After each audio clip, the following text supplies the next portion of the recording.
Tim Walz steps into the light, confessing that the current Democratic chaos isn't solely the fault of others, it's on him and Kamala Harris too.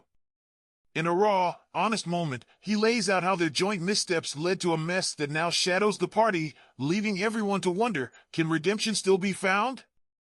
Lately, the Minnesota governor has been everywhere, on TV, in interviews, and across social feeds, hinting he might throw his hat in the ring for president in 2028 despite a stinging loss last November.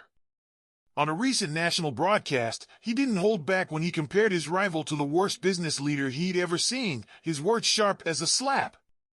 Yet, after a minute of fiery tirades against that rival's team, he paused, took a deep breath, and turned the criticism inward.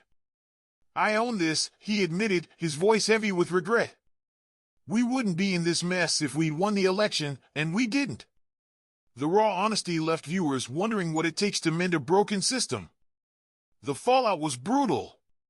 Walz and Harris saw every swing state slip away to their opponent, triggering a massive electoral college defeat. In fact, they became the first Democratic duo to lose the popular vote since 2004, and only the second since 1988.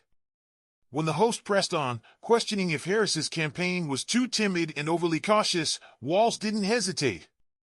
"I think you are," he replied, a quiet admission that stung like a cold wind on a winter day. He went on to stress that their focus should be on offering a hopeful, uplifting message rather than merely attacking the rival. "We have to show Americans that it's not just about how bad the other side is, we need to give them something better," he insisted, leaving listeners on the edge of their seats about what might come next. With criticism swirling like storm clouds overhead, Walz now faces the challenge of crafting a new message, fast. His next move is a whirlwind tour through several Republican-dominated districts. He kicks off his journey this Friday in Iowa, a place where local leader Zach Nunn holds strong, before heading to Nebraska, the very state where he was born, to take on Representative Don Bacon. And the journey doesn't stop there. His team is already gearing up for stops in Wisconsin, Ohio, and right back home in Minnesota. Each step of the tour adds a new twist to an already dramatic tale, inviting the question, can a fresh start turn the tide? Not long ago, when asked if he might aim even higher in 2028, Walz took a step back and looked at his life with a philosophical eye. "I never set out to be president or vice president," he shared on a well-known radio show, his tone both humble and reflective.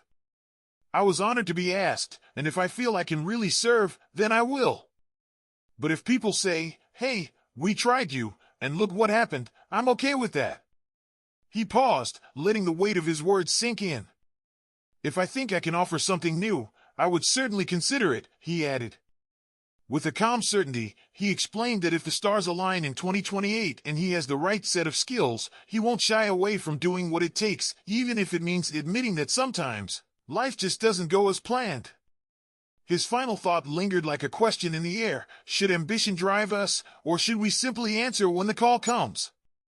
In recent weeks, Walz's frustrations have spilled onto social media, where he fired off messages that resonated like echoes in a crowded room. In one post, he warned that anyone backing a certain foreign leader was on the wrong side of history, a strong rebuke that followed a heated exchange involving the Ukrainian president. In another, he declared that his rival was making the country look foolish on the world stage, a country known for standing up against bullies and fighting for what is right. These posts, raw and unfiltered, left many wondering how far he'd go to defend his nation's honor. Yet, controversy isn't far behind. Walz's earlier bid for the vice presidency was tainted by rumors about a personal relationship with the daughter of a top Chinese official, a claim that painted him as weak or compromised. The heat didn't stop there. He's also been slammed by a former safety from a well-known football team for his support of transgender athletes in women's sports. And then there's the odd twist. A famous tech leader threatened legal action after Walz claimed he'd seen a Nazi salute at a rival's inauguration.